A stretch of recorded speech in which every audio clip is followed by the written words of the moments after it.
اعوذ باللہ من الشیطان الرجیم بسم اللہ الرحمن الرحیم رب اشرح لی صدری ویسر لی امری واحلل عقدۃ من لسانی یفقہوا قولی۔ میرے تمام پیارے پیارے سننے والے اور ٹائم دینے والے، میں بہت شکر گزار ہوں ان سب کا کہ جو میری جیسی انسان کی خوش گفتگو کو سنتے ہیں اور اس پہ اپنے کمنٹس بھی پاس کر دیتے ہیں۔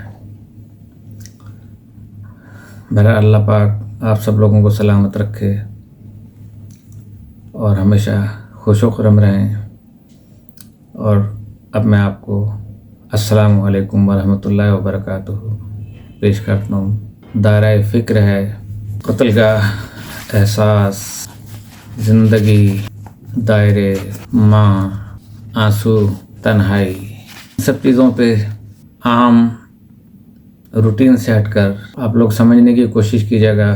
رفتہ رفتہ میں اپنے تمام سبسکرائبرز کو اور نان سبسکرائبر کو اس طرف لا رہا ہوں کہ جہاں پہ آپ ہر معاملات کو سمجھ سکیں، اور مجھے بہت ہی زیادہ خوشی ہے، یقین جانے میں اللہ رب العزت کا شکر ادا کرتا ہوں کہ میرے جو سبسکرائبر ہیں جو مجھے سنتے ہیں وہ بھی اور نان سبسکرائبر بھی انتہائی اعلیٰ فہم اور صاحبان فہم و ذکا ہیں، اور ان تمام چیزوں سے جو میں نے عرض کی، احساسات، زندگی، فکر کا دائرہ، یہ تمام چیزیں بدرجہ اتم آپ لوگوں میں موجود ہیں۔ مجھے اتنے سبسکرائبر کی ضرورت نہیں ہوتی، تو سب کچھ بیان کرنے سے پہلے میں پھر گزارش کر دوں کہ پروگرام آپ کو اچھا لگے تو لائک کر دیجیے گا اور پروگرام کو سبسکرائب کر دیجیے گا، ساتھ ہی ساتھ شیئرنگ کرنا نہ بھولیے گا۔ میں نہایت ہی آپ کا شکر گزار رہوں گا۔ تو آ جاتے ہیں پروگرام کی طرف کہ دنیا اور دنیا والے زندہ انسانوں کے زخموں کو سینے کے لیے کانٹے تک نہیں دیتے، مگر مردوں، مزاروں اور سمادھیوں پر ڈھیروں پھول چڑھا دیتے ہیں، اور اپنے غمناک چہروں کے ساتھ آنسوؤں کے دیے جلاتے ہیں تاکہ مرنے والے اس کے لواحقین سے اپنا قرب اور اپنا یس ثابت کر کے سماجی اور معاشرتی منفعت حاصل کر سکیں۔ جوں زمانہ اپنے ارتقائی عروج کی طرف بڑھ رہا ہے، ابھی تک ہم ارتقائی منازل تک تو پہنچے ہی نہیں ہیں۔ بہت ہی سمجھ لیں کہ ہم 5، 7، 8، 10 اسٹیئرس جو ہے نا ارتقائی منازل کے طے پر کر پائے ہیں، کہ اتنے قدم بس اوپر چڑھ چکے ہیں اور پھر زمانے کی رنگینیوں میں کھو گئے ہیں۔ تو جو زمانہ اپنے ارتقائی منازل کی اور عروج کی طرف بڑھ رہا ہے، خلوص نیت، رفاقت اور محبت سے زیادہ مادیت، عصبیت، ظلمت، منافقت اور مالی منفعت کے لبادے میں ملبوس ہوتا جا رہا ہے۔ مزید میں بات کو روک کے آپ سے اس بات کی میں معذرت کرنا چاہ رہا ہوں کہ کل میں پروگرام نہیں کر سکا۔ پاکستان میں آپ کو پتہ ہے کہ الیکٹرسٹی کے کیا حالات ہیں، اور اگر کوئی پرابلم آ بھی جائے تو اس کی سلوشن کتنے ٹائم کے بعد ہوتی ہے۔ یہ مسئلہ میرا نہیں ہے، آپ سب لوگوں کا مسئلہ ہے۔ کہیں میں پروگرام کر رہا ہوں تو کہیں دوسری جگہ لائٹ گئی ہوئی ہے، تو کوئی کسی وقت پروگرام سنتا ہے جب لائٹ آ جاتی ہے، کوئی کسی وقت سنتا ہے۔ نیٹ کے پرابلم بھی ہے، ملک اس وقت پرابلم کا ہی شکار ہے، اور اس پرابلم کے شکار کرنے میں ہم عوام کا بھی پورا ہاتھ ہے۔ اور اس میں ہم شراکت داری میں شامل ہیں۔ تو دیکھنے میں یہ لباس تراش خراش سے رنگوں کے امتزاج تک بہت خوبصورت اور زیبائی سے بھرپور لگتا ہے، مگر تن انسانیت پر بہت تنگ محسوس ہوتا ہے۔ اس تنگ لباس میں انسانیت کسمسا تو سکتی ہے، لیکن آرام اور ذہنی سکون سے کوسوں دور چلی جاتی ہے۔ زندگی صرف زندہ رہنے اور روک کے ساتھ گزرنے کا نام بن جاتی ہے۔ تعلقات کی لذت، رشتوں کا ربط، محبت اور خدمت، انسانیت کے جذبے معدوم ہوتے جاتے ہیں، اور پھر زندگی اذیت ناک دور میں داخل ہو جاتی ہے، مگر ظاہری طور پر یہ بڑی پرکشش نظر آتی ہے۔ زندہ رہنے کے لیے سامان تعیش، خوش رنگ اور قیمتی ملبوسات، استعمال کرنے کے لیے خوبصورت بڑے مکان، قیمتی سواریاں، خدمت گاروں کی فوج، اس کے علاوہ موقع پرست اور خوش آمدی احباب جو مبالغے کی حد تک مدح سرائی کرتے ہیں اور اس انسان کو خوابوں کی جنت میں پہنچا دیتے ہیں، اور یوں انسان کو تکبر سے آشنا کرتے ہیں۔ کون؟ ہمارے احباب۔ اب زوال کیا چیز ہے؟ تکبر زوال ہی ہے نا۔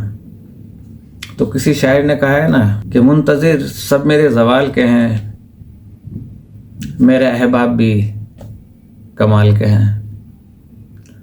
تو جو خوشامد کر رہے ہیں اور مجھ میں تکبر پیدا کریں، آپ میں تکبر پیدا کریں، تو یہ آپ کو زوال کی طرف لے جا رہے ہیں تکبر سے آشنا کر کے، کیونکہ شیطان نے بھی تو تکبر کیا تھا تو پھر اس کا زوال ہوا تھا۔ ان سب لوازمات اور مضمرات کے باوجود یہی لوگ انتشار ذہن، بے آرامی، ضمیر کی چبھن اور بے راہروی کا شکار ہو جاتے ہیں۔ ان کی خانگی زندگی جمود اور کاروباری زندگی ارتعاش اور خلفشار کی علامت بن جاتی ہے، اور پھر جلد ہی ایک وقت آتا ہے کہ ان انسانوں کی عمر گھٹنا شروع ہو جاتی ہے۔ مختلف النوع قسم کے امراض ان کے جسموں میں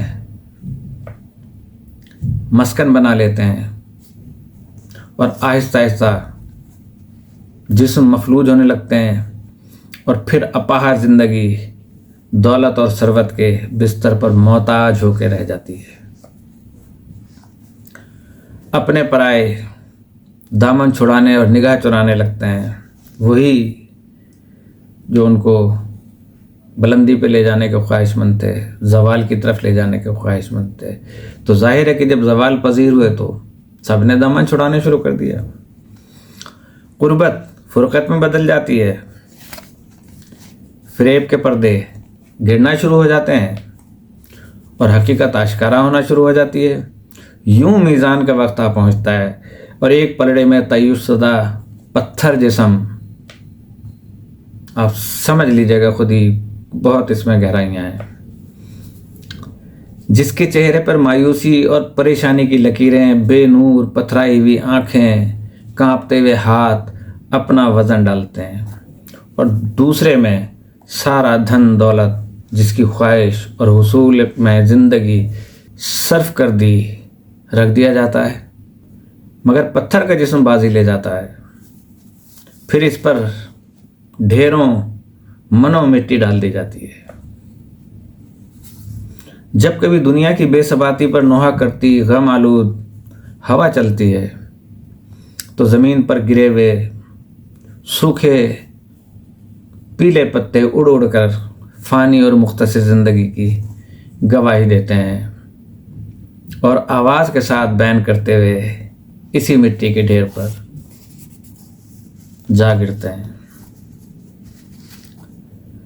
قرون اولیٰ سے قرین قیاس تک یہ بات تاریخ انسان کی پیشانی پر تحریر ہے کہ جب جب انسان نے اپنے لبادۂ انسانیت کو پھاڑا ہے تو نازک اندام، شیشہ بدن اور پیکر حسن انسانیت شیطان کے ہاتھوں نہیں بلکہ خود انسان کے دست غضب سے بے لباس ہو کر برہنہ آئی ہے۔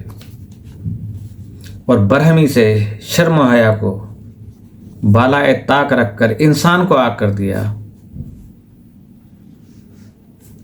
اور اسی برہنہ اور بے آبرو انسانیت نے پورے معاشرے کو بے لباس اور بے نقاب کر کے ہمیشہ شیشے کے گھر میں بٹھایا، تاکہ سنگ دل سماج ہاتھوں میں سنگ لیے پورے معاشرے کی عزت اور عصمت کے شیشے کو چکنا چور کرتا رہے، اور معاشرے کے نازک اور خوبصورت جسم سے لہو انسانیت کی بے توقیری اور بے حرمتی کی علامت بن کر بہتا رہے۔ اس بہتے خون سے ننگے انسانیت لوگ اپنی بے حیائی، بے راہ روی سے اس دنیا کو اس کے مسکن اور معاشرے کے نیک اور انسانیت نواز انسانوں کے لیے قتل گاہ بناتے رہیں، مگر مقتل کا بہتا ہوا خون گزرتے ہوئے زمانے کی لوح پر اس دور کے انسانوں کی بد اخلاقی اور بے حیائی کی تاریخ ضرور لکھے گا۔ اب احساس ہے تو احساس کس چیز کا نام ہے کہ دل کے کسی خاص اور نازک گوشے میں، دل کے کسی خاص اور نازک گوشے میں جب منفی احساس کی پھانس چبھتی ہے تو انسان کی انا بڑی مجروح ہوتی ہے، اور کسک کی ایک لہر درد کی چاشنی کے ساتھ پورے جسم میں دوڑ جاتی ہے۔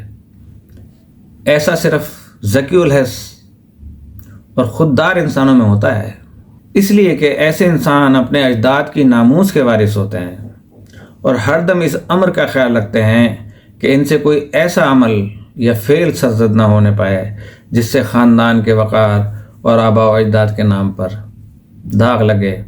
احساس انسانی زندگی کی روح ہے۔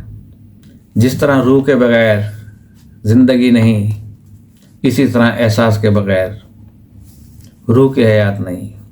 یہ صرف احساس ایک جذبہ ہے جس کی وجہ سے ہم سب ایک دوسرے سے وابستہ ہیں اور رشتوں کے بندھن میں بندھے ہوئے ہیں۔ آپس کا ربط، محبت، انسیت سب احساس کی وجہ سے۔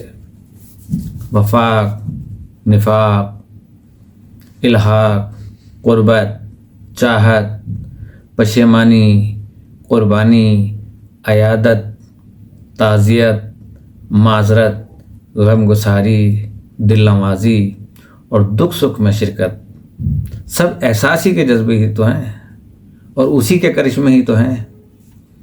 احساس ایک حصار کی طرح ہے جو پوری معاشرتی اور سماجی زندگی کی ہلچل پر محیط ہے اور اس پر حالہ کیے ہوئے، جیسے چاند کے گرد ایک حالہ ہوتا ہے۔ احساس و شعور کی بلندی کسی بھی فرد یا قوم کے تہذیبی عروج کی دلیل ہے۔ ایک حساس اور ذی شعور قوم کے افراد ہی تہذیب و تمدن، ثقافت و رواداری اور برادرانہ سلوک کو اپنی قوم کا نصب العین سمجھتے ہیں۔ احساس کسی بھی ترقی یافتہ اور زندہ قوم کی نبض ہوتی ہے، جس سے پوری قوم کے باطنی شعور، جذبہ قومیت، جذبہ وطنیت اور جذبہ ایثار کا پتہ چلتا ہے۔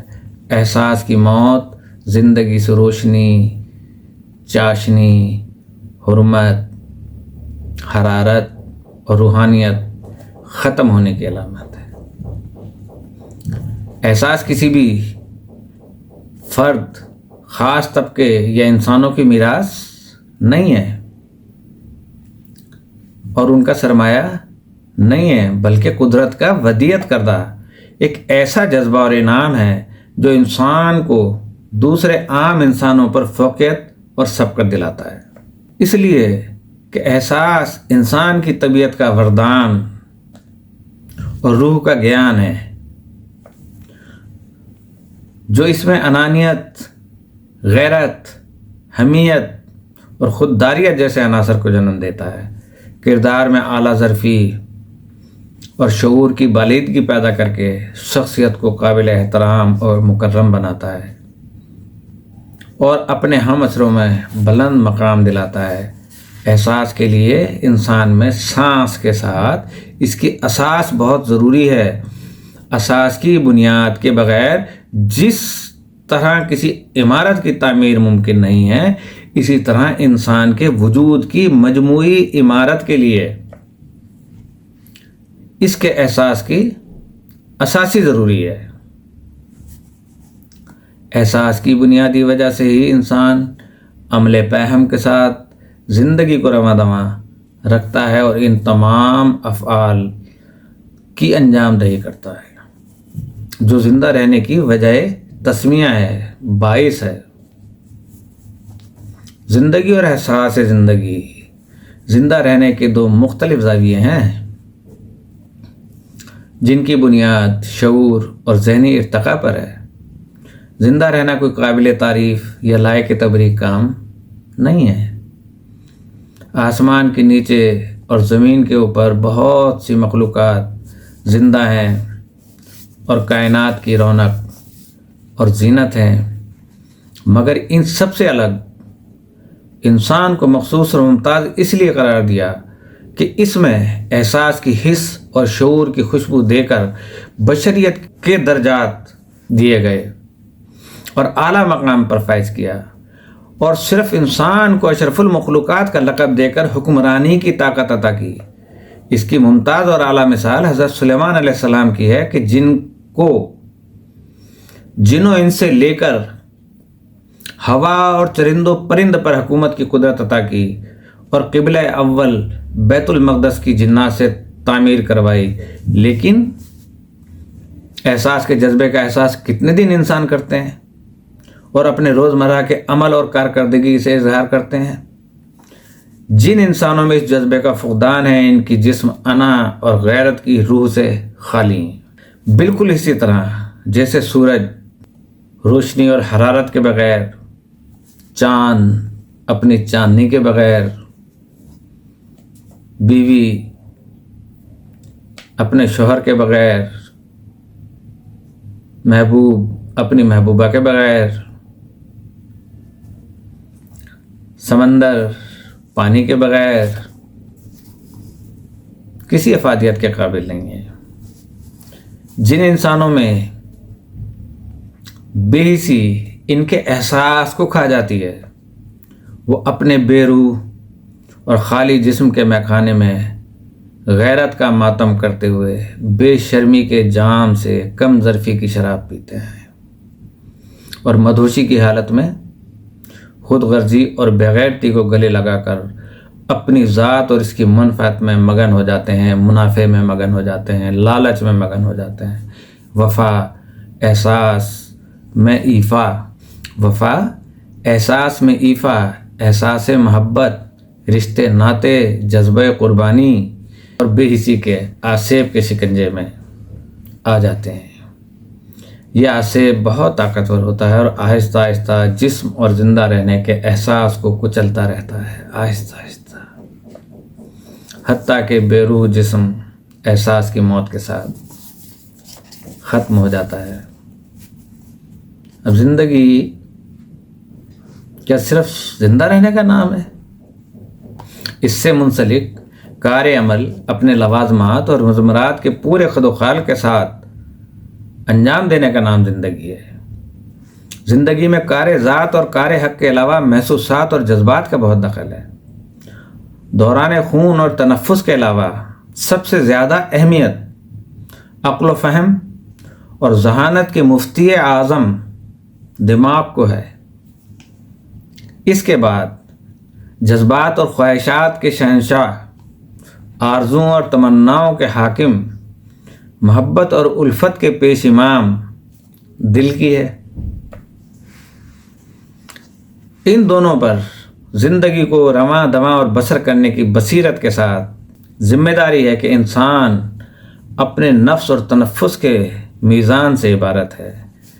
دل اور دماغ کی حکمرانی متوازن، قانونی اور اصولی زندگی انسان کو اعلیٰ مقام دلاتی ہے اور مرنے کے بعد زندہ و جاوید کرتی ہے، لیکن قانون فطرت اور بشریت کے اصول کے بغیر زندگی اپنے مفہوم سے عاری ہے۔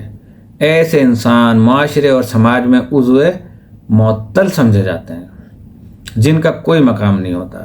جو لوگ زندگی کو قدرت کی ایک نعمت اور عنایت سمجھتے ہیں اور اپنی ذات کو اپنے والدین کی کسی گمشدہ نیکی کا صلہ یا انعام سمجھتے ہیں اور اس کے شکرانے کے طور پر اپنی زندگی کا خاکہ اور لائے عمل بناتے ہیں تاکہ زندہ رہنے کا لطف اٹھا سکیں اور کار حق کی خوشبو کے ساتھ حقوق اللہ اور حقوق العباد ادا کر سکیں، یہی لوگ زندہ کہلانے کے مستحق ہیں۔ قطع نظر ان لوگوں کے جو اپنی زندگی کو بوجھ، غیر ضروری، اپنے والدین کے تعیش کا نتیجہ سمجھتے ہیں کہ ہم ان کے عیاشی کے نتیجے میں اس دنیا میں وجود میں آئے ہیں، وہ اسے ایک الزام اور غلط روپ کے ساتھ قبول کرتے ہیں۔ یہ لوگ اپنی بے مقصد اور ناکام زندگی کے ساتھ نہ تو کار ذات کرتے ہیں نہ ہی کار حق ادا کرتے ہیں۔ یہ انسان زندہ ہوتے ہوئے بھی زندہ کہلانے کے مستحق نہیں ہیں اور معطل سمجھے جاتے ہیں۔ اسی موڑ سے زندہ انسانوں کی دو بڑی شاہراہیں شروع ہوتی ہیں جن پر چل کر لوگ نیک اور بد کہلاتے ہیں۔ میرے محترم سبسکرائبر، میرے ویور، آئی لو یو آل، کہ آپ مجھے سنتے ہیں، میری باتوں کو غور سے سنیے گا، دل میں اتار لیجیے گا، دل سے پھر دماغ میں لے جائیے گا۔ دل کا کوئی بھروسہ نہیں ہے، دل تو پاگل ہے۔ اور اس طرح نیکی اور بدی، خیر و شر، سزا و جزا اور گناہ و ثواب کی مسافت طے کرتے ہوئے اپنی آخری منزل موت کے بعد اپنے ابدی مسکنوں جنت اور جہنم میں جا بستے ہیں۔ زندگی اور کار زندگی یعنی اعمال کے دو مختلف زاویے ہیں جو نفس اور تنفس کی اساس اور بنیاد پر قائم ہیں۔ یہ دل و دماغ کی حکمت اور حکمرانی کے اصولوں کے تحت کام کرتے ہیں۔ باشعور اور ضابطے اور روابط کے تحت زندگی جو فہم و ادراک اور اصولوں کے خوبصورت لبادے میں ہوں، وہ انسان کے ذہنی ارتقاء اور فراست کو ظاہر کرتی ہے، جس میں سماجی انصاف، شعوری کیفیت، حقوق کی ادائیگی، انسانی عظمت اور انسانیت کی حرمت، تجارت میں ایمانداری کے ساتھ نفع و نقصان میں شرکت، خون کے رشتوں کا تحفظ، قابلیت اور صلاحیت کی بنیاد پر احترام اور عزت و تکریم، لواحقین اور دوستوں کی خدمت اور ان سے محبت جیسے پاکیزہ جذبوں سے بھرپور اعمال اس انسان کی شخصیت کو مکمل کرتے ہیں اور صاحب عزت و احترام بناتے ہیں۔ ایسے نفیس اور طریقت کے لوگ زندہ رہ کر زندگی سے بھرپور لطف اٹھاتے ہیں اور سماج میں زینت کا جواز بنتے ہیں۔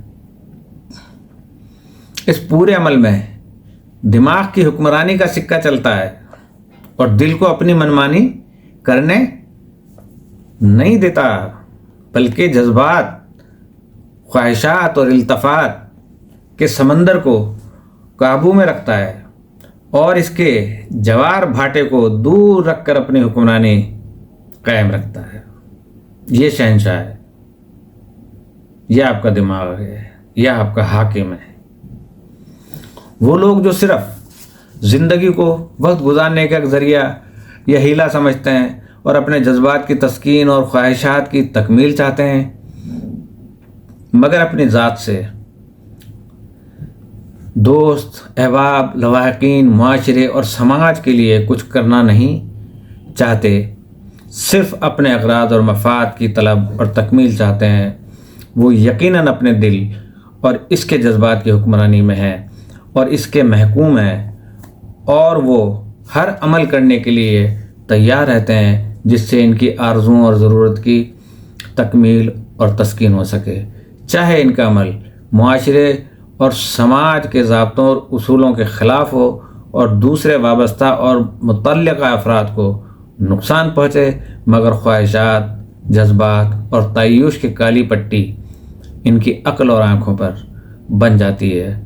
ان کی فکری صلاحیتیں، عقل و دانش، اچھے اور برے کی تمیز سب خودغرضی کے صندوق میں بند ہو جاتے ہیں۔ ان کا ہر فیصلہ صرف اور صرف دل کی حکمرانی میں ہوتا ہے۔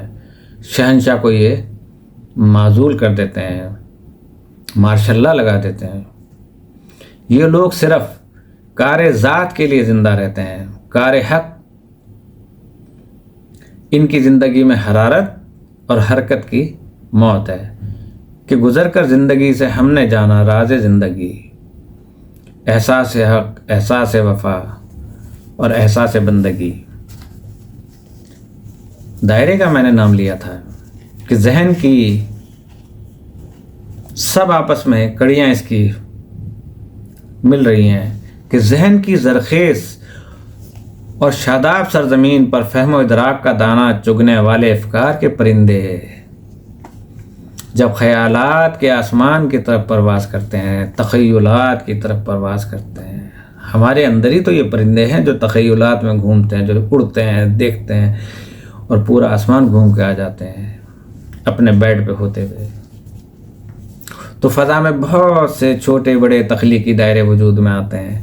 یہ دائرے دراصل ذہن کی زمین کی وہ فصل ہے جو اپنی زرخیزی، شادابی، وسعت اور بلندی میں آسمان تخیل کو چھوتی ہے۔ زمین میں رہ کر آپ آسمان تخیل کو چھو لیتے ہیں۔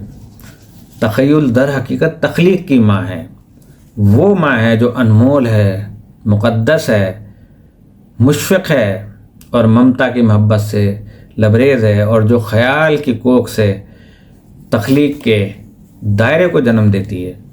اس عمل کو اپنی بھرپور صلاحیت سے بار بار دہراتی ہے اور پھر بے شمار تخلیقی دائرے وجود میں آتے ہیں۔ ہر دائرہ اپنی اہمیت کے لحاظ سے مستند اور ممتاز ہوتا ہے۔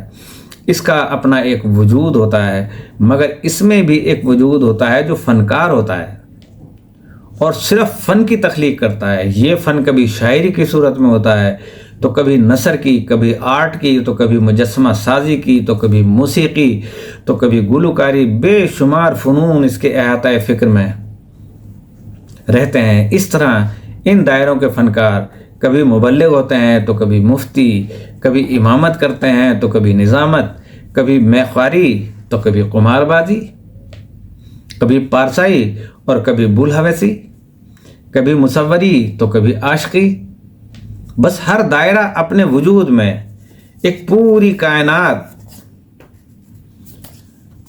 لیے ذہن کے افق پر گردش کرتا رہتا ہے اور فنکار وجود پاتے رہتے ہیں۔ کچھ آسمان شہرت پر عزت کا مقام پاتے ہیں تو کچھ جغرافیائی تغیرات کی طرح اپنے محل وقوع کے بغیر گمناہی کے اندھیرے میں گم ہو جاتے ہیں، جہاں ان کے دائرے کا وجود ختم ہو جاتا ہے اور تاریخ کا گمشدہ باپ بن جاتے ہیں۔ ماں کہ میں جس کی اماں میں تھا آج آسمان میں ہے، اور میں اپنے درد کا دھرما لیے ماں ماں پکار رہا تھا، اور اسے کونوں مقام میں ڈھونڈتا ہوں۔ آسمان گنبد سے میری ماں کی آواز کی گونج ماں ماں پکارتی ہے، مگر میری ماں وجود میں نہیں ہوتی، وجود میں نہیں آتی۔ میری ماں کا وجود جو میری سند تھی، میرے وجود کی درس گاہ کے مدرس میرے والد ماجد کے پاس چلا گیا۔ میرے والد میرے وجود میں آنے کے بعد، بلکہ فوراً بعد، میرے شعور اور سمجھ کی کتاب پڑھنے سے پہلے ہی رب زدنی علما کے خالق کے پاس نئے تقرر پر چلے گئے۔ یہ ان کی شخصی، علمی اور اعمالی قابلیت کے 60 برس کی عمر میں ہی انہیں آسمان پر روحانی درسگاہ کے معلم کی حیثیت پر فائز کر دیا گیا۔ میری ماں جو ان کی محبت سے مسرور اور میرے وجود سے مجبور تھی، اس درسگاہ سے سند یافتہ ہونے کے لیے مسلسل 20 سال کوشش کرتی رہی، اور آخر جد و جہد رنگ لائی اور 70 سال کی عمر میں اسے سند سے نوازا گیا، اور یوں اسے آسمان پر روحانی اور نوری درسگاہ کے بڑے معلم کا قرب حاصل ہوا۔ میں ایک طفل مکتب کی حیثیت سے اپنے اعمال اور افعال کی کتاب لکھ رہا ہوں۔ زندگی اور اس سے متعلق تمام موضوعات میرے ذہن اور توجہ میں ہیں۔ میری یہی کوشش ہے کہ اس کتاب کا ہر مضمون روحانی درسگاہ کے نصاب کے لحاظ سے ہو، تاکہ جب امتحانی دور سے گزروں تو ہر سوال کا جواب اس نصاب کے مطابق ہو، مثبت ہو، مستند ہو، اور میں اپنے وجود اور شخصیت کی صنعت کے لیے آسمان پر قائم درسگاہ کے بڑے مدرس، معلم اور سند یافتہ ماں کے روبرو خوب روئی اور سرخ روئی کے ساتھ پیش ہو سکوں اور نورانی بخشش کی سند حاصل کروں۔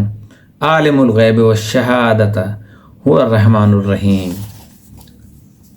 چلتے ہیں، اسی کے ساتھ ہے نا، ماں کے ساتھ ہی تو آنسو ہے کہ آنسوؤں کی تقدیر رقم کرنے والے نے اس کی زندگی ستم پر لکھی ہے۔ اس کے پیدا ہوتے ہی اس کے موت کے پروانے پہ دستخط ہو جاتے ہیں،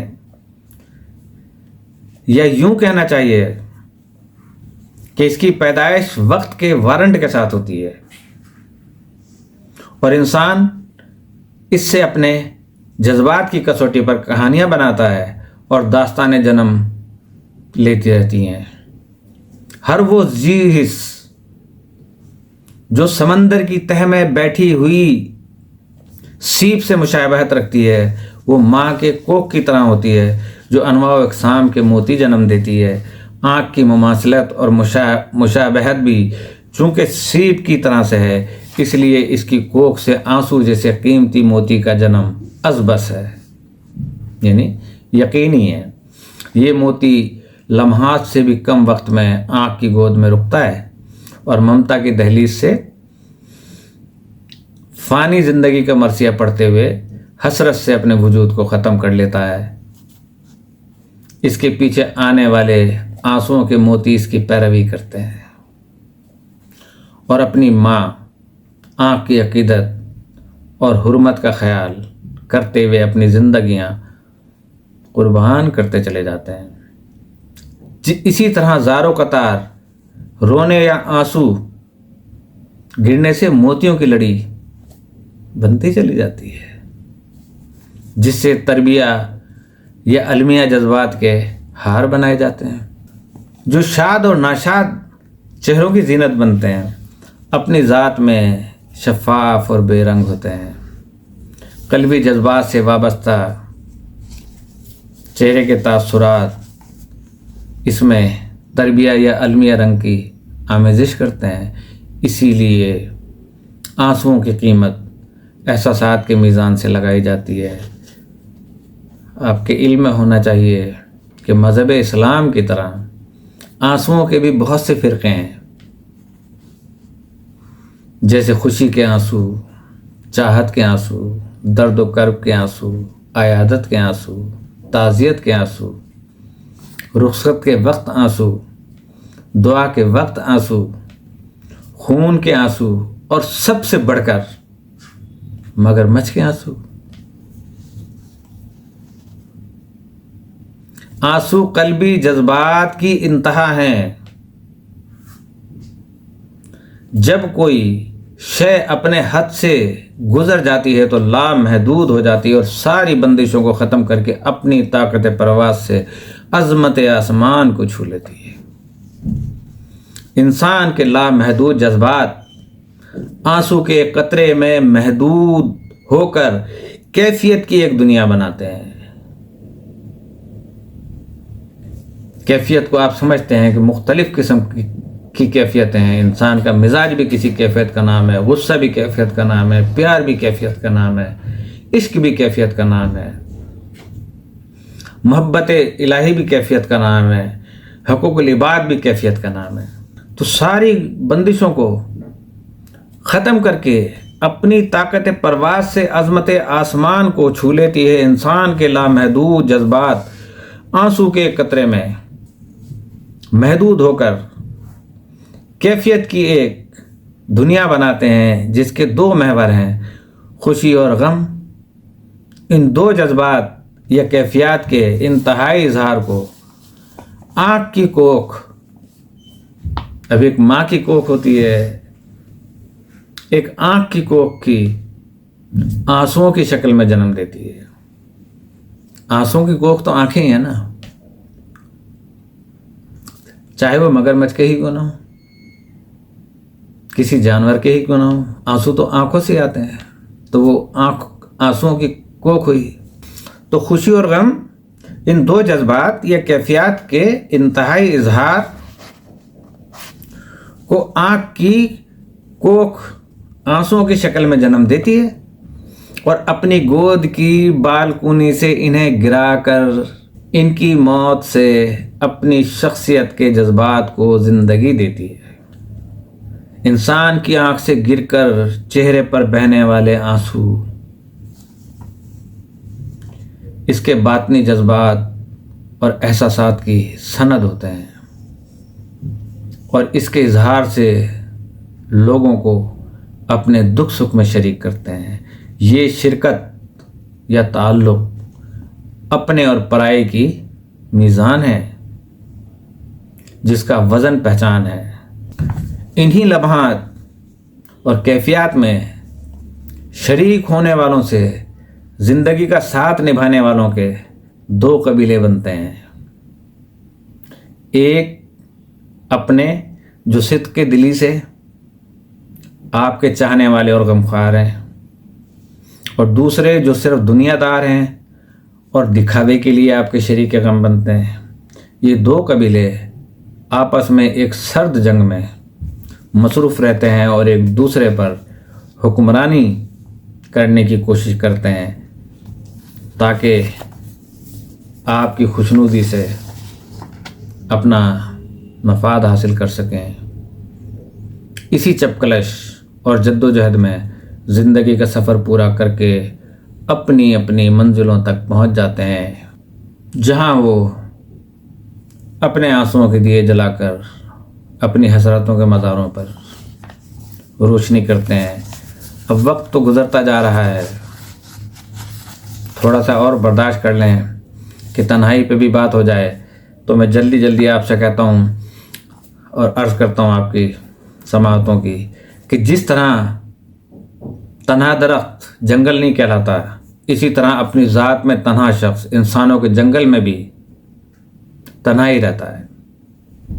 تنہائی کی اذیت اور اپنوں سے دوری کا درد صرف وہی محسوس کر سکتا ہے جو زندگی کی شاہراہ پر اکیلا مسافر ہو اور چاہنے والوں کی خلوص کی روشنی کے بغیر اس کا سایہ بھی اس سے جدا ہو اور اس کا کوئی ہمسایہ نہ ہو۔ دیکھیں نا، سائے سے ہمسایہ بنائے کہ یہ میرا ہمسایہ ہے۔ پریشانی اور حالات کے لک و دک تپتے ہوئے صحرا میں تنہائی کی شدید پیاس بجھانے کے لیے کسی ہمدم کے پیار کی بوند اور اس کی تمنا ایسے ہی ہے جیسے مرتے ہوئے کسی انسان کے آخری وقت میں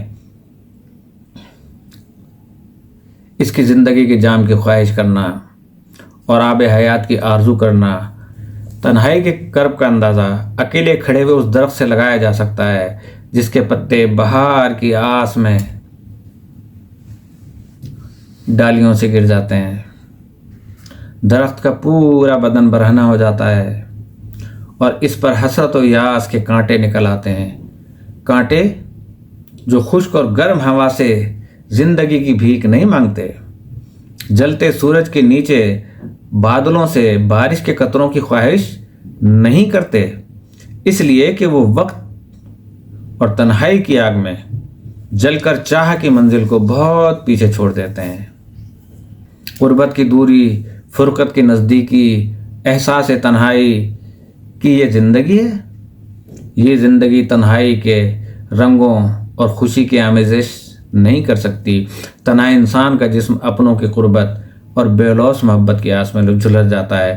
اس کے جذبات اس خشک ندی کی طرح ہو جاتے ہیں جو آسمان پر چلتے ہوئے بادلوں کو دیکھ کر بارش کی آرزو کرتی ہیں مگر پانی کی بوند سے محروم رہتی ہے۔ حسرت اور تڑپ سے اس کا جسم چٹکنے لگتا ہے اور الگ الگ ٹکڑوں میں بڑھ جاتا ہے۔ ہر ٹکڑا اپنی ذات کی ایک اکائی بن جاتا ہے۔ تنہا انسان کی ملن کی امید شاخ سے گرے ہوئے اس پتے کی طرح ہے جو واپس ڈال سے رشتہ جوڑنا چاہتا ہے جو ممکن نہیں ہے۔ اسی طرح جس طرح کہ آنکھ سے گرے ہوئے آنسو اور منہ سے نکلی ہوئی بات کی واپسی ناممکن ہے، ڈال سے گرے ہوئے پتے اپنی سالمیت کھو دیتے ہیں۔ اذیت ناک تنہائی ان کا مقدر بن جاتی ہے۔ ان کی خواہش کی طرح ان کی منزلیں بھی گم ہو جاتی ہیں۔